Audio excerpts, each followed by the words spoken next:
Bonjour et bienvenue dans le podcast NBA Corner pour la grande preview des NBA Finals. C'est Charles qui m'accompagne pour parler du Thunder face aux Pacers. Deux équipes qui vont disputer leur premier match dans la nuit de jeudi à vendredi. Bonjour Charlie. Salut Josh, salut à tous. Charlie, ça y est, c'est le moment qu'on attend depuis le début de la saison. On fait tout ce podcast, tout ce tralala, tout ce travail qu'on produit. C'est pour ce moment-là. Ouais, c'est pour les playoffs dans la globalité, mais particulièrement la finale. Je suis d'accord. Non, mais je suis tout à fait d'accord. Effectivement, surtout cette affiche-là. Ouais. C'est l'ultime, c'est pour l'ultime face à face, quoi. Tout ce qu'on fait mène à cet événement. C'est le climax. Et nous y voilà. C'est sur les finales. Face à face, on trouve deux équipes qui sont à la fois similaires et différentes. D'un côté, on a le Thunder qui est une redoutable machine défensive qui tutoie les sommets rarement atteints pour ce qui est de museler leur adversaire au point de les écœurer, littéralement.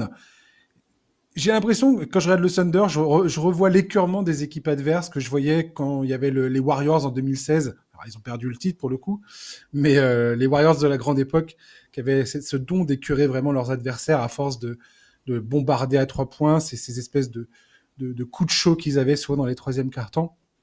Défensivement, le Thunder, c'est un peu ça pour moi. Cette défense associée à l'efficacité offensive du MVP en titre, Shai Gilgeous-Alexander fait de cette équipe l'immense favori de cette confrontation. Hein. On en parlait en off, toi et moi.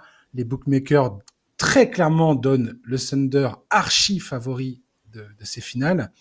Devant eux se dresse une équipe des Pacers qui n'a eu de cesse de déjouer les pronostics depuis l'entame des playoffs. Ils sont venus à bout des Bucks, des Cavaliers, des Knicks, grâce à un jeu offensif proche du beautiful game des Spurs de 2014. C'est vraiment digne, pour moi, à mes yeux en tout cas, de cette production offensive, de cette production basketballistique, de cette inspiration, et aux exploits de leur maître à jouer, hein, Tyrese Haliburton dans les moments décisifs notamment. Difficile de faire plus décisif que Tyrese Haliburton dans cette campagne de play-off. Comme on le rappelait vendredi, les fans NBA, ceux qui apprécient le beau jeu, ont toutes les raisons de s'enthousiasmer devant ce duel. Charles, donne-moi, pour commencer, ton impression générale sur cette opposition. On en a déjà un peu parlé, mais je suis très content de retrouver cette affiche en finale. Pour moi, c'est les deux équipes les plus intéressantes de ces playoffs, pour des raisons très différentes, mais certainement celles qui m'ont le plus marqué. Par ailleurs, c'est deux franchises très bien gérées, très bien coachées, donc en fait c'est une affiche qui est pas si logique finalement, même si évidemment peu de gens voyaient Indiana être aussi haut cette saison. Sur le papier, c'est un affrontement finalement assez classique, tu l'as dit, entre une attaque remarquable et une défense historique, à ceci près qu'OKC, c'est pas seulement une défense historique, offensivement c'est aussi très solide. Derrière un MVP en titre, Shai Gilgeous-Alexander, qui sort d'une finale de conférence où il tournait, je crois, à 31 points, 5 rebonds et 8 passes, d'une efficacité clinique, enfin, c'est impressionnant. A priori, on va avoir la chance d'avoir deux équipes qui se présentent en finale avec à peu près leur force intacte. Alors, il y a côté Pacers, il y a Jarris Walker qui va rater le début de la série, mais il n'est pas vraiment incontournable dans la rotation. En finale, il a eu du temps de jeu sur les 2 derniers matchs, mais avant ça, face aux Knicks, on l'avait pas vraiment vu. Mais son profil est plutôt intéressant dans un duel face au Thunder, et je trouve ça dommage qu'il soit pas là. Tout à fait. Et normalement, il devrait être de retour au match 3. Tout à fait. Il y a aussi évidemment, ça peut potentiellement être plus préoccupant, la question de la cheville de Nesmith. On espère que ça va aller, parce que si c'est pas le cas, ça va être encore plus compliqué pour les Pacers. Bon voilà, honnêtement, tous les voyants sont au vert pour OKC. Ils se sont sortis du piège Nuggets avec un Game 7 de patron. Ils ont laissé aucune chance aux Wolves. Après avoir perdu un match, ils se sont immédiatement adaptés. Denio a fait les bons ajustements. Shai Gilgeous-Alexander déroule son jeu à un niveau remarquable. Les lieutenants ont confirmé qu'ils avaient les épaules pour assumer leur statut et les attentes qui en découlent. Bref, sur le papier, c'est difficile de trouver des points d'inquiétude pour cette équipe du Thunder. Oui, complètement. Je comprends tout à fait la cote auprès des bookmakers. Pour moi, cette série, c'est vraiment deux énormes questions, alors extrêmement simples, hein, mais qu'on va pouvoir détailler, toi et moi, dans le podcast. C'est d'un côté, comment les Pacers vont réagir à la pression défensive du Thunder. Si on prend l'exemple, par exemple, du Game 5 contre les Knicks, pour moi, le Thunder, ça va être puissance 1000. Ouais. Et c'est cette capacité justement d'OKC à pressuriser le porteur du ballon, à faire en sorte que les équipes se déjouent en se précipitant, et toutes ces passes qu'on voit côté Indiana, toute cette fluidité offensive qu'on voit depuis le début des playoffs. Est-ce que justement elle va pas être complètement ruinée par la pression défensive, notamment sur le périmètre du Thunder, qui a probablement l'effectif idéal au moment de se présenter face aux Pacers pour défendre correctement cette équipe, quoi. C'est sûr que Et c'est ce qui me fait peur, en fait, du côté d'Indiana. Et j'ai hâte de voir comment Rick Carlisle, justement, va réussir à trouver les solutions pour donner des respirations dans le jeu à Tyrese Haliburton, pour lui permettre justement de garder cette capacité qu'il a de ne pas perdre de ballon, ce qui est pour moi la clé essentielle de ce duel, côté Pacers notamment. C'est vraiment limiter au maximum les pertes de balles, et on a vu que ce soit les Grizzlies, que ce soit les Nuggets, que ce soit les Timberwolves, le taux de ballons perdus pour chacune de ces équipes-là explosait littéralement face à OKC. Donc il y a vraiment cette question-là qui se pose du côté des d'Indiana, et quel genre de mismatch ils vont réussir à exploiter. Pour moi, il y a vraiment du côté des Pacers la volonté d'aller chercher les mismatchs, notamment avec Pascal Siakam, que ce soit peut-être, voir comment il peut défendre, voir comment il peut se dépatouiller face à Cheltenham Green, si jamais il y a une confrontation directe entre ces deux-là, plutôt, à mon avis, aller chercher les duels face à Shai Gilgeous-Alexander, Isaiah Joe, des joueurs comme ça, à voir, vraiment. c'est sûr que pour OKC, la mission elle est claire, hein. Il faut sortir Haliburton de sa zone de confort. C'est lui le maestro de cette attaque, et même s'il n'est pas un meneur qui monopolise le ballon, il brille aussi et surtout par sa qualité de passe. C'est quand même lui qui dicte le tempo pour Indiana. T'as mentionné le match 5 face aux Knicks, et effectivement, on a bien vu que quand Haliburton est chassé, ça peut être parfois difficile pour lui. Là, il va l'être comme il l'a jamais été dans ses playoffs. Ce tout petit match 5 face à New York, il vient de la très bonne défense qui était sur lui, de la pression qu'il prenait assez haut le parquet, et il faut absolument pas qu'on voit Haliburton en demi-teinte, en fait. Il faut absolument pas qu'on le voit absent dans l'intensité, un peu en dehors de son match. Il va vivre une série qui est très difficile. OKC sait qu'il faut le freiner à tout prix, il doit répondre présent. T'as parlé de la réponse de Carlisle pour le soulager, mais même individuellement, il faut pas qu'il hésite à aller jouer des pénétrations, surtout si ses intérieurs arrivent à écarter le jeu. Et surtout, il faut pas qu'il se frustre face à la défense rugueuse qu'OKC va lui imposer.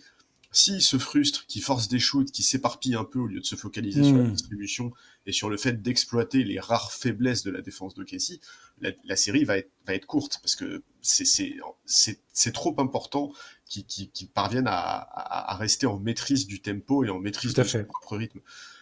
C'est une opposition qui est hyper intéressante. On n'est pas dans une opposition entre une équipe qui joue en transition et une qui privilégie le demi-terrain. En fait, c'est même les deux meilleures équipes de ces playoffs en transition qui se retrouvent sur cette finale. C'est deux des trois plus grosses paces de ces playoffs. Et c'est intéressant parce que cette aptitude à jouer la transition, elle s'appuie pas sur les mêmes éléments. Indiana, ça court en attaque parce que c'est leur identité, c'est là qu'ils excellent. Ok, ici, ils misent avant tout sur leur défense qui n'a pas d'équivalent quand il s'agit de forcer les pertes de balles adverses. Je crois qu'en play-off, ils sont quasiment à 18 pertes de balles forcées toutes les 100 possessions adverses. C'est absolument remarquable. Et le Thunder défend également très très bien la transition. On sait que ça fait partie de leur force, que ça fait partie de leur identité défensive. On en parle depuis longtemps maintenant. Et c'est vrai que s'ils parviennent à empêcher Indiana de s'appuyer sur son jeu rapide, la situation va devenir très très compliquée pour les Pacers. Alors, Indiana est capable de s'adapter. Ils ont montré des choses intéressantes sur demi-terrain par séquence dans ces playoffs. Mais s'ils veulent espérer quoi que ce soit dans cette série, ils ont besoin de jouer leur jeu, et leur jeu, c'est la transition. Tout à fait. De toute façon, ces deux équipes-là, leur point fort, c'est exactement ça. Ce sont deux des équipes les plus productives en termes de points inscrits en contre-attaque. Tout à fait. Ce sont deux équipes, selon NBA.com, qui défendent le mieux et qui limitent le plus les points encaissés en contre-attaque. Que ce soit en saison régulière ou pendant les playoffs. Et c'est pour moi la question centrale de ce duel, c'est ça. C'est qui va réussir à continuer de jouer dans son identité et qui va être forcé qui va être forcé hors de sa zone de confort et au final au risque de perdre son basket. Aujourd'hui, clairement, j'ai plus l'impression que les Pacers, la mission qui est face aux Pacers est absolument colossale. Comme tous les autres adversaires de Casey, je pense que c'est un truc que j'ai dit quasiment tout le temps depuis le début des playoffs, tu dois quasiment jouer parfaitement pour espérer les battre. Ouais, ben, exactement. Ou proche de la perfection. Et c'est ce que je disais tout à l'heure par rapport aux pertes de balles. Pourquoi? Parce que c'est comme ça que le Thunder produit ses points en contre-attaque. C'est parce qu'ils créent des ballons perdus, parce qu'ils interceptent, parce qu'il y a ces espèces de pressions qui viennent de tous bords, qu'ils arrivent à produire ce jeu en transition et ces points en contre-attaque. Les Pacers, c'est différent. Alors, il y a une très bonne défense, hein, il y a de très bonnes rotations défensives. Mais eux, c'est vraiment plus une question de rythme de jeu et une façon de pousser le ballon en permanence. Voilà.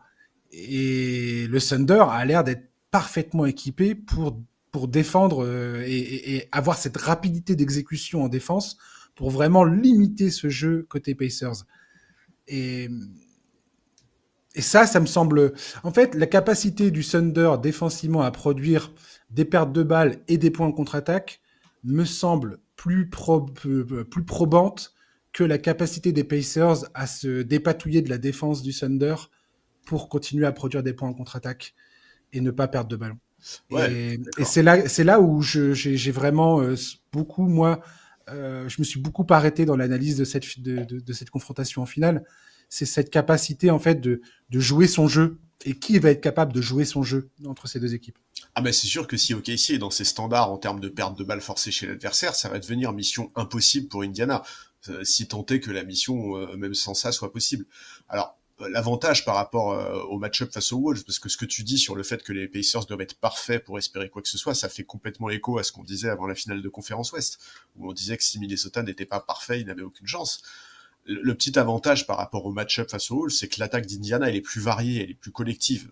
Contre Minnesota, OKC savait que si tu muselais Anthony Edwards et que tu mettais un mur devant Randle, bah, tu pouvais éteindre les velléités offensives des Wolves. Tout à fait. Contre Indiana, ça va être plus compliqué parce que le danger, il est plus diffus, le ballon tourne plus. Haliburton est un bien meilleur créateur qu'Anthony Edwards.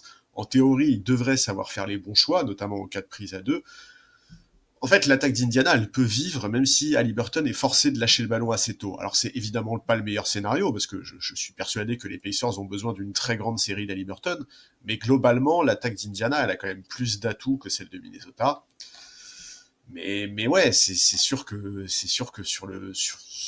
en fait, si Indiana veut réaliser l'upset, ils sont dans l'obligation d'être parfaits. C'est clair, il faut qu'on ait Haliburton du match 4 face aux Knicks, il faut qu'on ait un Siakam dans la lignée de sa finale de conférence, il faut qu'on ait des role-players qui n'hésitent pas à prendre leur shoot, qui se dépouillent en défense, un banc au rendez-vous, notamment un mec comme Bénédicte Mathurin qui a quand même des hauts et des bas dans ses playoffs. Après une entame de finale de conférence vraiment compliquée, il s'est réveillé lors des matchs 4-5. Il faut absolument qu'il soit dans la lignée de ces performances-là.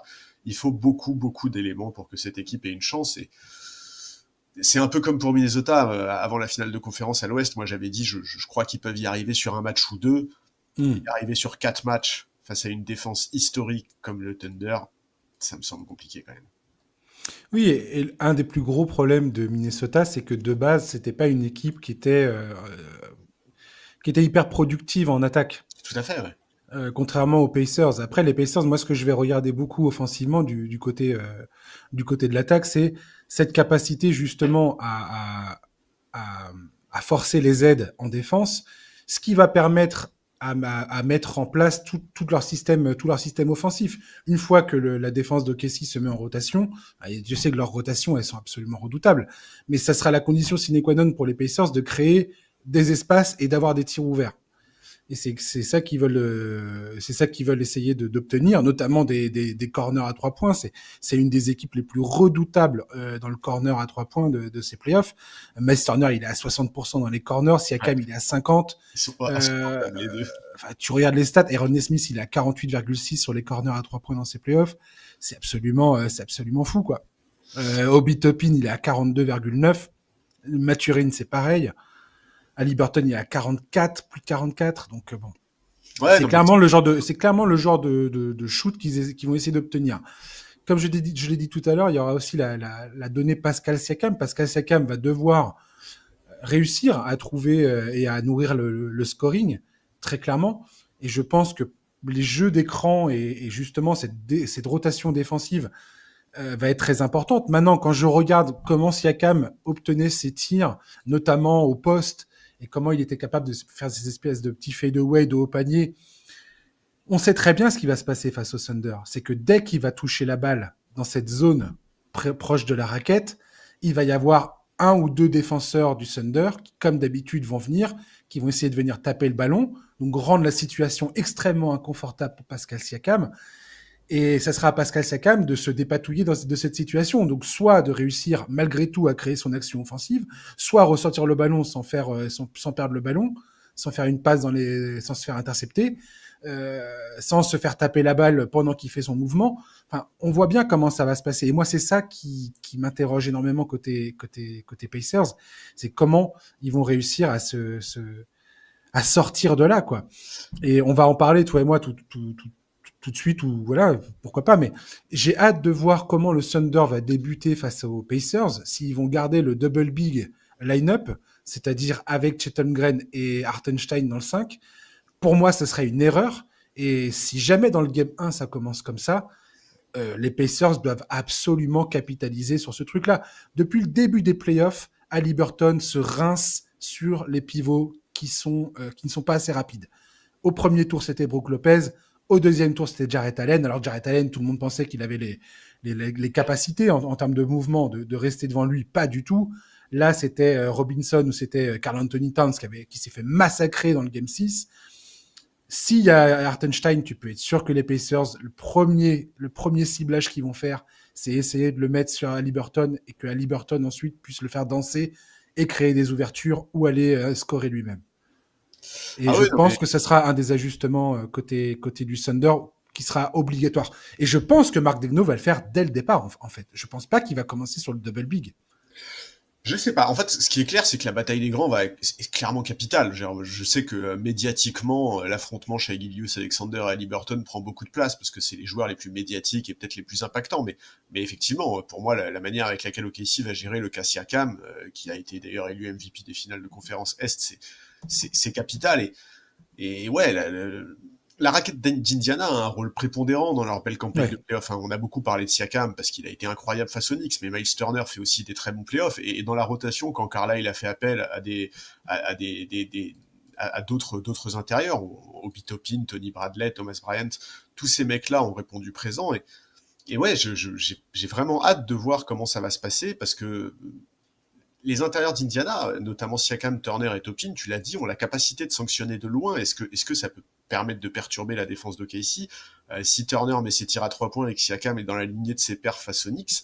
Moi, je pense effectivement que Daigneault va vouloir modifier ses rotations comme il a déjà pu le faire dans ses playoffs en donnant moins de minutes à Hartenstein. Je pense malgré tout qu'il va démarrer avec Hartenstein au début. Jusqu'à présent, si je ne me trompe pas, Hartenstein a toujours démarré les matchs dans ses playoffs. On verra. En tout cas, c'est clair que pour moi, la bataille intérieure aura une importance prépondérante parce que c'est là que je vois un possible tout petit avantage pour Indiana. Alors attention, quand je dis avantage, je dis pas que le secteur intérieur des Pacers est meilleur, mais c'est pas le meilleur match-up pour OKC. Et évidemment, l'autre aspect, c'est les rebonds parce que Miles Turner et Pascal Siakam vont pouvoir se battre au rebond absolument, parce qu'en face, Holmgren, Hartenstein, c'est pas le genre à en laisser passer beaucoup. Dans l'absolu, c'est un effort qui va devoir être collectif. Hein. Indiana doit vraiment bosser sur ce secteur, parce que ça peut devenir un enjeu clé de la série. Mais c'est clair que la bataille intérieure, moi, me fascine dans cette série, et je suis pas loin de penser, effectivement, que c'est là que réside la toute petite chance possible pour Indiana.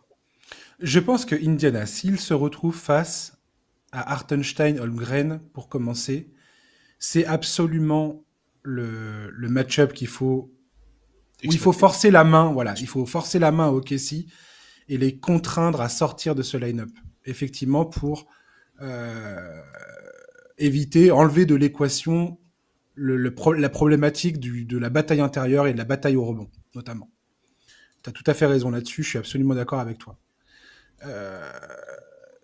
Une fois que tu as fait ça, tu es tout d'un coup sur... Alors, c'est pas forcément mieux, parce que si tu mets Cason Wallace à la place de Hartenstein, c'est un tout autre problème, et quelque part, voilà, tu décales un problème qui était à l'intérieur sur le périmètre tout d'un coup, où, grosso modo, c'est aussi là que tu as envie d'être efficace quand tu es les Pacers. Mais ce que ça peut faire aussi dans ces cas-là, c'est forcer Chet Holmgren, grâce à Miles Turner, à sortir, à s'éloigner vraiment de la raquette, parce que Miles Turner va être au large, va être à 3 points, notamment dans ce fameux corner où il plante comme un malade depuis le début de ses playoffs.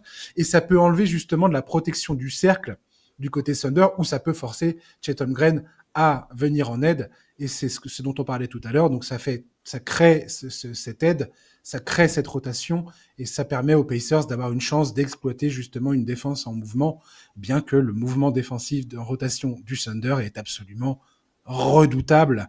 Donc voilà, Ouais, on peut voir. Marc Degnaud après a d'autres atouts dans sa manche. On l'a vu face aux Wolves, où il a fait carrément un pré-switch. Il a mis Chet Holmgren sur Jaden McDaniels pour permettre à Chet Holmgren de continuer à venir en aide et en protection du cercle, en laissant consciemment Jaden McDaniels tirer. C'était une concession qui était accordée en se disant c'est bon. Là, face aux Pacers, il n'y a pas ce genre de joueur véritablement. Tu vas pas laisser Aaron Nesmith ni qui que ce soit quasiment seul à 3 points, surtout pas dans les corners. Donc il faudra voir. Il y aura forcément un jeu de décision, de ça on abandonne, enfin ça on accorde et ça on garde. Voir quel genre de sacrifice les uns et les autres vont être capables de faire. Voilà, et clairement, le Thunder on verra comment ils vont s'en sortir. Est-ce qu'ils vont mettre un ailier sur Miles Turner pour justement rajouter cette capacité de réactivité en termes de rapidité de mouvement? C'est-à-dire que par exemple, tu vas mettre Jalen Williams sur Miles Turner, et Chet Holmgren directement sur Pascal Siakam, en espérant que Pascal Siakam ne parvienne pas à exploiter ce match-up. Ça va être passionnant, toutes les décisions en termes de coaching. Ouais, non, mais c'est clair. Et effectivement, tu t'as parlé de la possibilité de libérer de l'espace dans la raquette grâce à cette adresse extérieure. C'est aussi pour ça qu'un Haliburton doit surtout pas sortir de ses matchs si OKC vient le chercher très haut, parce que il faut absolument qu'il aille forcer des pénétrations s'il voit le moindre espace. Si Siakam est doublé, par exemple, bah c'est le genre de choses qui va forcément être préparé. Tu vois, le scouting de Rick Carlisle et de son staff va forcément l'alerter là-dessus, et Siakam, c'est quand même un joueur qui a des bonnes mains, il est tout à fait capable de ressortir le ballon proprement quand il le faut. S'il a des match-up avantageuses et qu'il est au niveau auquel il a été en finale de conférence face aux Knicks, bah, il va aussi pouvoir contribuer au scoring, et c'est absolument capital, parce qu'aujourd'hui, malgré les fulgurances extrêmement impressionnantes d'Haliburton, malgré la capacité d'Haliburton à nourrir le scoring comme il a pu le faire sur certains matchs dans ses playoffs, aujourd'hui, on sait très bien que c'est Pascal Siakam, en fait, dont la contribution au scoring est la plus importante à Indiana, et je pense que dans cette série, ça va être le cas aussi. Mais oui, voilà, tu l'as dit, cette attaque d'Indiana, elle est beaucoup plus polyvalente et multiple, enfin beaucoup plus diffuse que celle des Wolves, en fait. Les choix très tranchés qu'OKC a fait contre Minnesota, ça va être plus compliqué de les faire sur la durée de la série face aux Pacers. Siakam a un rôle déterminant. Après, moi, j'ai vu Jokic galérer à exploiter à être efficace dans la raquette, ce qui est quand même rarissime. Il a fini par résoudre un peu l'équation à certains moments de la série. C'est ce qui a permis aux Nuggets de produire aussi une série extrêmement compétitive, la plus compétitive pour l'instant que face au Thunder. Voilà, Siakam, est-ce qu'il va être capable comment il va réagir à cette pression défensive ultime imposée par le Thunder une fois qu'il va capter la balle dans ce poste haut ou poste bas? Ça reste un point d'interrogation énorme, quoi. Ouais, après, j'espère pour Indiana qu'il va être capable de trouver la solution, très clairement. L'avantage, c'est très compliqué. C'est le plus expérimenté, en fait. Oui, bien sûr. Toute équipe confondue, il y a pas un joueur là dans cette série qui a plus d'expérience de playoff et de moments chauds que Pascal Siakam. Donc ça, c'est le petit avantage, tu vois. Hmm. C'est un peu plus rassurant que si c'était un profil plus novice. Mais ouais, non, c'est évidemment extrêmement intriguant, mais de toute façon, il y a vraiment beaucoup de choses qui sont très intrigantes. De la même manière, la bataille des bancs va être extrêmement Ouais, intéressante, surtout si effectivement Denio euh, veut s'adapter et s'ajuster et donne moins de minutes à Hartenstein. Quel choix est-ce qu'ils vont faire? On a beaucoup parlé de l'apport de Caruso sur ces playoffs, mais c'est très loin d'être le seul. La rotation de Casey est très profonde. Maintenant, jusqu'à présent, sauf erreur de ma part, OKC n'a croisé aucune équipe avec une rotation aussi profonde qu'Indiana. Ils ont souvent pu compter sur l'apport de leurs remplaçants pour faire la différence dans des matchs tendus, quand en face ça faisait souffler les starters. Là, à côté Indiana, il y a aussi une rotation qui est potentiellement assez profonde. complètement. Complètement. Et on en arrive à une des questions que je voulais te poser et qui, je pense, est pareil, et sera vraiment capital tout au long de cette série, notamment côté Pacers, parce que je pense que, je pense que très clairement, OKC est favori et à juste titre. Je veux dire, Oh, il n'y a pas le moindre doute. voilà, je veux dire, c'est eux qui sont clairement partis. Enfin, je veux dire, ça serait très surprenant qu'ils remportent pas le truc. Mais les Pacers ont quand même des décisions à prendre et un jeu à produire et moyen de s'en sortir. Je veux le croire. De tout ce qu'on a vu dans depuis ces playoffs et depuis un bon moment maintenant, depuis plusieurs mois maintenant côté Pacers, on aurait tort de les prendre à la légère. Ça, j'espère qu'on l'a tous bien compris. Et je voulais te poser cette question-là et débattre de ça avec toi. Est-ce que selon toi, les Pacers devraient se concentrer sur Shai Gilgeous-Alexander défensivement, un peu comme Denver a pu le faire, et laisser les autres faire la différence, se dire tiens vas-y, surtout quand tu vois les pourcentages de réussite au tir à 3 points, à part Caruso qui est à 42% je crois à 3 points, le pourcentage de réussite des autres joueurs côté OKC c'est un peu tendu quand même, c'est pas Jojo quoi. Donc est-ce que tu fais en sorte de te concentrer sur Shai Gilgeous-Alexander pour le faire jouer, pour le fatiguer, pour comment dire, le pousser à aller aller puiser dans ses retranchements pour être au scoring et tu laisses les autres, voilà, les Jalen Williams, les Chet Holmgren se débrouiller en se disant bah allez-y les gars, on veut bien crever, mais ça sera par votre main et pas celle de Chigejus Alexander, sur lequel il faut éviter absolument de faire des fautes. Ou à contrario, tu t'assures de bloquer tout le monde, c'est-à-dire que tu fais aucune aide défensive sur Chekijus Alexander, tu le défends strictement en un contre un, donc tu laisses Aaron Nesmith, qui je pense aura la primeur, comme il l'a eu face aux Knicks avec Jalen Brunson, je pense que c'est lui qui aura la primeur dans son duel face à Chekijus Alexander, Aaron Nesmith. J'espère que sa cheville va être remise d'ailleurs. Bah, C'est sinon, c'est très très mort. très important. Ouais. Il y aura Andrew Nembhard aussi à fortiori, c'est sûr et certain. Mais est-ce que tu laisses tes deux meilleurs défenseurs se débrouiller en un contre un face à lui et t'essayes de verrouiller tout le reste? Là encore, dans l'espoir d'épuiser chez Gilgeous Alexander, de le contraindre à prendre un maximum de tirs en espérant l'épuiser, toi en imprimant un rythme de feu derrière, euh, et voilà, et l'isoler en fait du groupe. Est-ce que tu penses que qu'est-ce que tu ferais toi si t'avais ces deux choix-là? Oui, je pense effectivement que je m'inspirerais de ce que les Nuggets ont fait. En plus, bon, alors c'est pas la même, enfin, c'est pas si révélateur que ça parce que les Pacers ont beaucoup évolué depuis entre la saison régulière et les playoffs. Mais en régulière, chez Gilgeous Alexander, il s'est régalé face aux Pacers. Et la première confrontation, je crois qu'il leur met 45 points sur la tronche. Ouais, Enfin, c'est terrible. Donc oui, je pense effectivement que je me concentre avant tout sur lui parce que même si les lieutenants de cette équipe ont prouvé qu'ils avaient les épaules pour répondre aux attentes, ça reste malgré tout lui le moteur absolu de cette attaque, et c'est souvent lui qui fait la différence. Donc oui, je pense effectivement que j'essaye de me concentrer un maximum sur lui, j'essaye de l'user, j'essaye de l'épuiser, j'essaye de bah finalement de lui faire goûter un peu la médecine du Thunder en fait, tu vois, d'avoir cette défense aussi éreintante et aussi physique, mais même si bah c'est loin d'être gagné parce qu'il faut vraiment se rendre compte du niveau auquel Shai Gilgeous-Alexander évolue cette saison. C'est absolument phénoménal. Il est en train de faire une saison qui est historique et il est de très très très très très loin le meilleur joueur de la ligue à son poste. C'est justement là où moi, cette stratégie-là, je me demande si c'est pas justement l'inverse qu'il faut faire.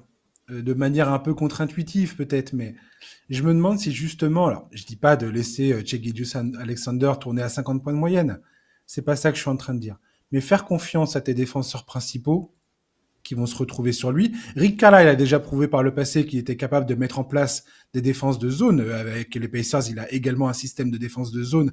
Et je suis persuadé que c'est quelque chose qu'il va implanter dans cette série et qu'on va voir régulièrement. Les Nuggets ont eu énormément de succès avec leur défense de zone. Donc je pense que Rick Carlisle est déjà en train de prévoir une défense similaire. Mais je pense très sincèrement que la consigne devrait être, pour moi, hein, c'est mon opinion, mais pour moi, ça devrait être, tu défends en 1 contre 1 le mieux que tu peux face à Shai Gilgeous-Alexander. Par contre, tu prives de ballon. Tout le monde t'empêche Jalen Williams de prendre feu, t'empêche Chet Holmgren de se sentir confortable. Tu continues d'espérer que les role-players ne plantent pas forcément leur tir à 3 points ou continuent dans leur standard depuis le début des playoffs, c'est-à-dire dans la 30aine de pourcents de réussite. Et voilà, et je pense que c'est peut-être ta meilleure chance. Shai Gilgeous-Alexander, si tu mets toute ton énergie là-dedans, je pense très sincèrement qu'il est beaucoup trop fort, qu'il a beaucoup trop de talent, et que tu risques de te retrouver avec des problèmes de faute incessants à essayer de gérer ce gars-là, alors je sais pas, j'ai l'impression que là, on vient de comprendre, enfin, on a compris depuis depuis un moment, j'ai envie de te dire, que c'est pas un gars que t'arrêtes, en fait. Alors, Il fait partie de ces joueurs que tu peux freiner, tu peux le fatiguer, mais je pense qu'il faut justement lui mettre une charge telle et l'isoler pour essayer et espérer qu'il soit fatigué, mais pas jouer son jeu en essayant coûte que coûte de trouver les bonnes astuces, machin, tout ça, qu'il va de toute façon exploiter, quoi. bah, ouais, je comprends ton point de vue. Après, sur les problèmes de faute, c'est aussi l'intérêt des Pacers d'avoir une rotation aussi profonde, en fait. C'est que sur le banc, ils ont aussi des Mm. mecs qui peuvent envoyer en mission sur Shai Alexander en leur disant, bah, mon gars, si tu prends 2 fautes en 3 minutes, et ben, c'est pas grave, en fait. Vas-y, fais le boulot, fais-lui du mal, enfin, au sens figuré, évidemment.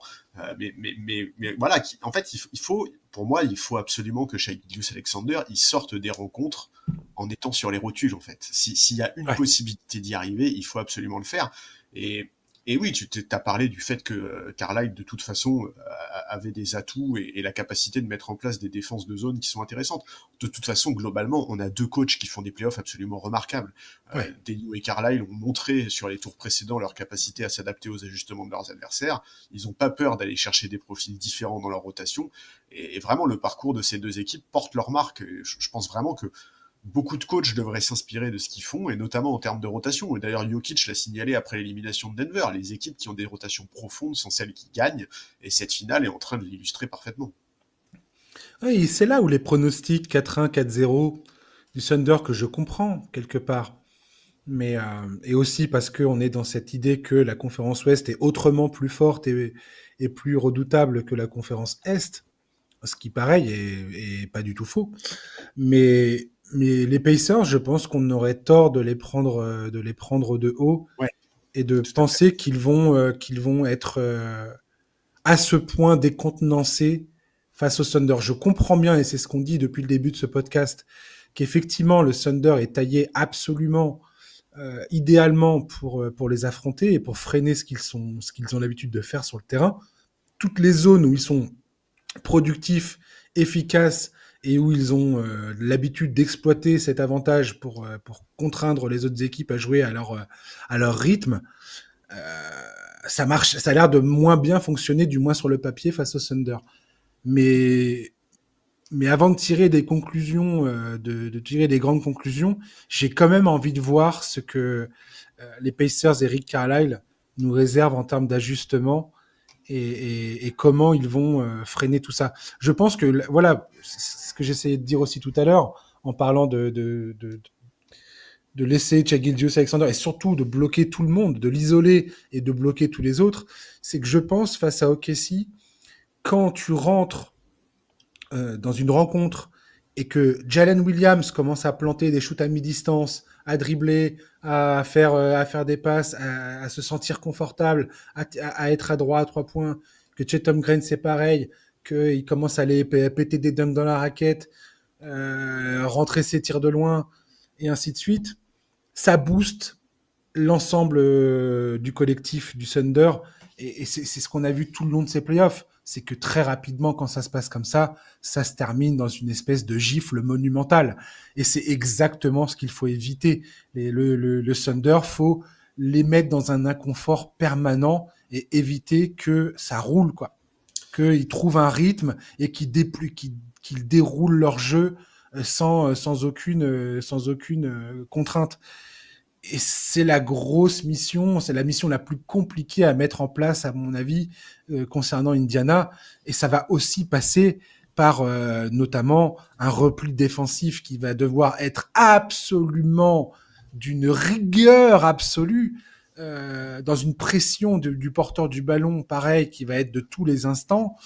Limiter au possible le fait que Cengiz Alexander arrive à mettre ses pieds dans la raquette, où il a l'habitude soit de scorer, soit de provoquer des fautes, soit les deux. Oui, c'est ça. Voilà. Surtout ne pas faire d'aide défensive loin de Jalen Williams, c'est-à-dire de pas laisser ce gars-là, ni Chet Holmgren, commencer à se dire bah vas-y putain j'ai de l'espace et bah j'attaque quoi, parce que c'est ce qu'on a vu tout du long, alors peut-être moins face à Denver, Ouais, parce que et justement, encore face à Denver, il y a le match 3 quand même, où justement, oui ils oui. arrivent très bien à faire ça, tu vois, ils font Ah vivre. bah de toute façon, tu t'empêcheras pas cette équipe-là de. Mais ce qu'il faut, ce sur quoi va devoir capitaliser les Pacers, c'est justement un match ou deux par-ci par-là où Jay Williams rentre pas ses tirs, où il va marquer, où il sera pas très adroit et il va marquer entre 15 et 20 points sur un pourcentage un peu dégueulasse, où Chet Holmgren, pareil, va pas trouver sa place, va pas trouver ses tirs, va toujours être là, merde, est-ce que je le prends maintenant? Ne pas être en rythme en fait. Pour moi, c'est vraiment ça la clé en fait. C'est vraiment faire en sorte que tous les joueurs autour ne se sentent pas bien et ne trouvent pas leur rythme. Shai Gilgeous-Alexander, peu importe. Tu vois, Ouais, je sais pas. Moi, je te dis, moi, c'est le match 3 face à Denver, tu vois, où justement, en fait, on est tout à fait dans ce scénario-là, avec Shai Gilgeous-Alexander qui vit un match assez compliqué et Jalen Williams qui nous fait un match à plus de 30 points. Et c'est un match qui est remporté par Denver, justement, parce que, bah, en fait, ils ont trop besoin de la production offensive de Shai Gilgeous-Alexander. C'est un vrai leader, en fait, Shai Gilgeous-Alexander. Et d'ailleurs, c'est Jalen Williams qui en a parlé récemment, là, cette semaine, dans la presse, en expliquant que, bah, il modelait aussi son jeu en fonction de ce qu'il voyait de Shai. En fait, je pense qu'il n'y a pas de recette miracle. Et je pense même que Non, c'est clairement. tout à fait possible que Carlisle s'ajuste au fil de la série et que, tu vois, il peut prendre un match en réussissant à museler Shai Gilgeous et que dans la foulée, ils se disent qu'il ne faut pas non plus laisser Jalen Williams et Chet Holmgren s'installer dans cette série et devenir des contributeurs importants et donc qui varie sa défense sur un match suivant. C'est quelque chose qui est tout à fait possible dans tous les cas. Dans tous les cas, encore une fois, la vérité, c'est qu'Indiana va devoir être parfait, en fait. C'est ça qui est terrible. Ouais, C'est tout que à fait. tu peux rien leur laisser à cette équipe d'OKC. Si tu leur laisses quoi que ce soit, ils vont te bouffer, en fait. Si tu leur laisses un doigt, ils vont te bouffer le bras. Et c'est ça qui va être extrêmement intéressant aussi. Voilà, moi je te dis, j'ai un peu cette idée-là que depuis ce match 7 face à Denver, en fait, OKC, il peut plus rien leur arriver, en fait, qu'ils ont déjà fait le plus dur et qu'ils Ouais. ont passé un cap mentalement. Et en Et ça a fait, été constant sur ça, ouais. et pour moi, en fait, c'est dans cette série-là qu'on va voir si c'est effectivement le cas ou non, parce que c'est les finales NBA. Ouais. Et que c'est un nouveau monde, en fait. C'est un nouveau monde pour tous ces joueurs qui n'ont pas connu ça, qui n'ont pas cette expérience-là. On est dans un univers qui est différent. Ça peut paraître un peu débile de dire ça, parce que les finales de conférence, ça reste du très très haut niveau, que c'était il y a à peine quelques jours, et qu'ils ont montré des choses incroyables. Mais les finales NBA, c'est différent. Pour moi, tout va se jouer sur les deux premiers matchs. Si Indiana n'arrive pas à prendre un des deux matchs à OKC, c'est mort. Ouais, je suis d'accord. Je suis d'accord et pourtant ça va à l'encontre de ce dicton qui existe un peu en NBA qui est qu'une série ne commence que quand une équipe perd à domicile. Je suis pas d'accord. Moi, je suis d'accord avec toi. Pour moi, si OKC est à 2-0 après les deux matchs à domicile, c'est bon courage. Ouais, cette équipe-là est beaucoup trop forte pour, pour perdre pied après ça, quoi. Ouais, je suis d'accord. Je Le niveau crains. de confiance qu'il y a déjà et qu'il y aurait Ouais. après ça, ce serait fou. Et c'est ce qu'on n'arrête pas de dire, toi et moi, depuis un moment maintenant dans le podcast. Cette équipe, elle est historique. Elle est vraiment en train d'inscrire son nom parmi l'élite de l'histoire de cette ligue. Et c'est pas rien de dire ça. Quand tu regardes qui ils sont en train de côtoyer aujourd'hui, ils sont vraiment en train, et c'est pas une exagération du tout, ils sont vraiment en train de tutoyer toutes les équipes qu'on vénère, toutes les stars qu'on a, où on est là à se dire, waouh, tu te souviens de cette équipe, c'était absolument incroyable, il y avait rien à faire. Et ce Thunder là, il est vraiment dans cette zone-là. Comme tu l'as dit, ça reste une équipe jeune. Je crois que c'est un peu plus de 26 ans la moyenne d'âge de cet effectif. Il n'y a pas vraiment quelqu'un, à part Caruso, qui a l'expérience de ces moments-là. Donc voilà, il faut peut-être Ouais, et encore, c'était dans profiter. la bulle, hein, Caruso. C'était très spécifique quand même. Oui, voilà. Donc faut potentiellement profiter de cet instant au départ pour dire, bon, c'est maintenant qu'il faut qu'on mette une pression de dingo. Et voilà. Et là, ça peut vraiment changer la donne. Si tu perds les 2 premiers matchs, pas, parce que pareil, Indiana, à part Siakam, il y a personne là-dedans qui a connu les grands moments. Non. Donc, ça va hardcore. Rien n'est impossible, hein, mais ça va être, waouh. Ouais, mais c'est ça. Mais en fait, Ça serait complètement, ça serait complètement fou, quoi. ce serait fou. Non, mais alors attends. Déjà, on va le dire de base. Si Indiana s'impose dans cette finale, Ouais. alors là, mais Rick Carlisle, oh là là. Ah oui, non, mais On là, en a parlé en off, toi et moi, ouais, il y a une semaine. Mais si ouais. Indiana s'impose là, le CV de Rick Carlisle, il comporte deux des titres les plus incroyables de l'histoire, quand même. C'est la Tu folie. bats le hit de LeBron James, Dwayne Wade et Chris Bosh en finale.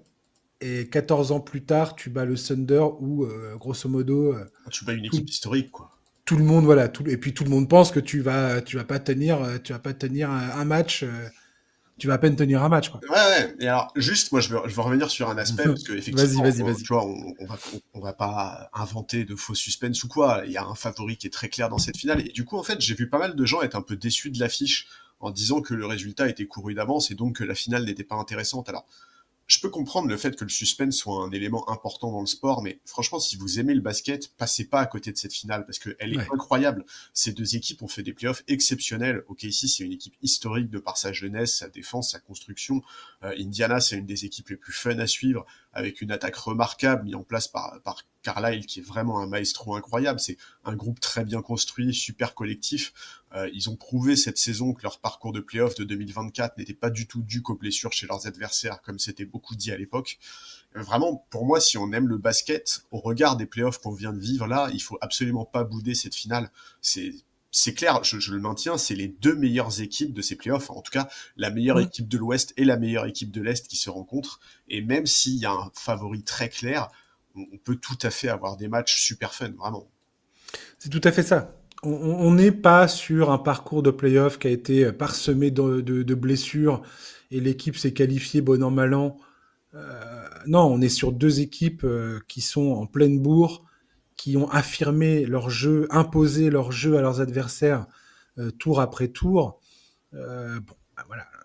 Peut-être, je mettrais peut-être un petit astérix sur la série de Cleveland où il y a eu ce paramètre des blessures.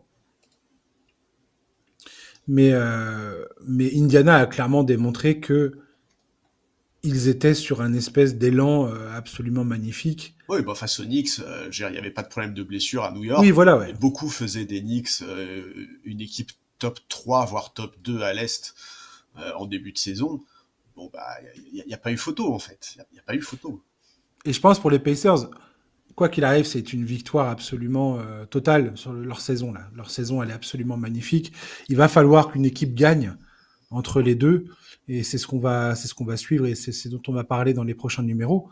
Mais très clairement, effectivement, je suis absolument d'accord avec toi. C'est une finale à tous les niveaux, que ce soit le coaching, que ce soit les stars, que ce soit les role players, les joueurs satellites autour. ça va être un très bon moment. Ouais, Et que ça fasse 4-1 ou 4-2 ou je ne sais quoi, enfin, on verra bien ce que ça va donner. Mais quoi qu'il arrive, je pense que les matchs vont être intéressants à suivre. ouais, et puis ce qui est agréable, moi je trouve dans cette finale, c'est que ça récompense vraiment deux équipes qui ont une construction qui est, alors je dirais pas modèle, parce que je pense vraiment qu'OKC est bien plus une exception qu'un modèle, mais c'est quand même Ouais, deux équipes qui, tu vois, on parle beaucoup des équipes qui payent les taxes, etc., sauf erreur de ma part, c'est deux équipes qui ne payent pas la luxury tout à tax, fait. qui ont aujourd'hui un payroll qui est plutôt sain. Alors, Et je crois que c'est une des premières fois depuis excessivement longtemps que t'as pas en finale deux clubs qui sont vérolés par par les taxes et le dépassement salarial, quoi. ah bah, vu les affiches qu'on a eues ces dernières saisons, oui, ça me semblerait logique, ouais, c'est clair. Et franchement, ouais, OKC est en train de réaliser une saison historique et c'est peut-être la première d'une période dorée pour la franchise, même si évidemment le front office va devoir faire des choix quand il faudra prolonger des joueurs qui sont pour le moment sous contrat rookie.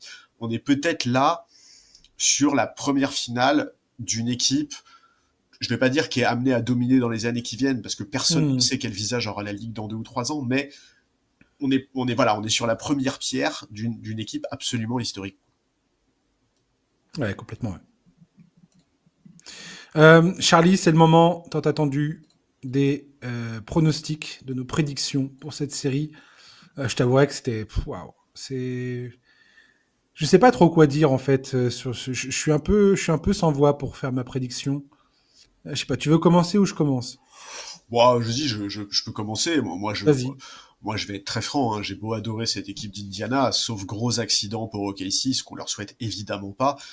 J'ai du mal à voir un scénario qui leur permettrait de remporter ces finales. Alors, du côté des bookmakers, les cotes les plus basses, c'est OKC en 5, voire même un sweep. J'espère vraiment qu'on n'aura pas de sweep. D'abord parce que personne n'a envie de voir ça. On a envie que ça dure, et ensuite parce qu'Indiana mérite mieux. Mais ouais, moi j'ai du mal à voir la série se prolonger au-delà des 6 matchs, donc je vais dire OK ici 4-2, en étant déjà très optimiste pour Indiana et surtout en espérant que les matchs soient serrés, avec pourquoi pas des nouveaux scénarios fous comme les Pacers nous ont presque habitués à en Hmm. voir depuis le début de ces playoffs. Mais oui, clairement, victoire du Thunder, et c'est une victoire logique au regard de ce qu'on voit depuis des mois. Cette équipe est vraiment, c'est vraiment historique. Voilà, en fait, il n'y a pas d'autre mot. On le répète beaucoup, ce mot, ce qualificatif-là, on le répète un peu à outrance, mais c'est juste, c'est le bon mot en fait. Ouais. Je suis sur la même prédiction. 4-2 pour OKC. Pareil, j'adore cette équipe des Pacers. Je pense que là, ils vont tomber sur un os, un vrai problème, sur une équipe qui est trop, c'est trop. Défensivement, c'est trop. La marche va être trop haute à passer. Maintenant, ceci étant dit, je me réserve le droit de dire que j'y ai toujours cru. J'ai cru que t'allais dire, je me réserve le droit de changer mon pronostic. Non, non, non, non, non, mais cette équipe des Pacers nous a tellement régalé nous régale depuis un bon moment, depuis plusieurs mois maintenant. Et Rick Carlisle, j'ai tellement de respect pour lui. Je serais pas surpris si cette série est beaucoup plus compétitive que on l'espérait. Ah Voilà. bah ce serait pas la première fois que les Pacers vont à l'encontre des pronostics, ça c'est clair. Exactement. Ah ça c'est Et clair. franchement, c'est tout le mal que je nous souhaite. Ouais, bah ouais, moi aussi, bien sûr. Non, non, bien sûr. Hein, et ouais, non, j'ai vraiment tellement hâte de voir comment ça va se passer. Carrément.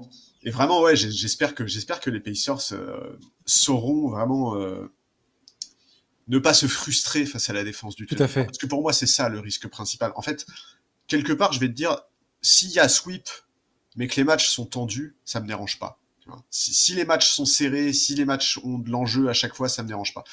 Par contre, si on voit un scénario où les Pacers se frustrent, où Haliburton n'arrive jamais vraiment à rentrer dans ses finales parce que bah, la défense qui est sur lui est trop étouffante, que c'est trop rugueux, qu'ils y arrivent pas, là, pour le coup, je serais vraiment déçu. Ouais, et c'est tout à fait un scénario qu'on peut imaginer, hein. Bien sûr, ah bah, on les voit. Hein. C'est tout à fait jouable. Il y a clairement un scénario où OKC déroule tel un broyeur absolu et défonce tout, quoi. Et c'est terminé, mi-juin, c'est terminé, quoi. Bah, je regardais un peu là ce que ça disait sur NBA, sur NBA.com. Sur NBA.com, Ouais. ils mettent le Thunder en 5 et encore, ils donnent un match à Indiana en disant Haliburton game, quoi. Donc un match type Ouais. le match 4 contre New York où le mec marche sur l'eau. Écoute, on verra bien. Merci Charlie d'avoir joué le jeu du pronostic et pour cette preview. Ah, pour cette série-là, vraiment avec encore plus de plaisir que d'habitude. Ouais, carrément. Carrément. Toi et moi, je pense qu'on est assez d'accord que que c'est une très très belle affiche et qu'on a extrêmement hâte de voir ce que ça va donner et qu'on croise les doigts pour que ça soit compétitif. Ouais, conclusion parfaite de cette saison. Ouais, voilà, tout à fait.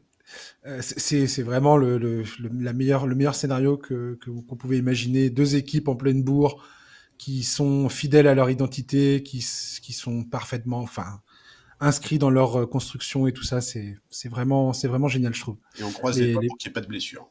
Exactement, ouais. Donc logiquement, on se retrouvera donc tous les 2 matchs. C'est la promesse du podcast pour ces finales NBA. Donc logiquement, le prochain numéro, ça sera soit lundi soir prochain, soit mardi.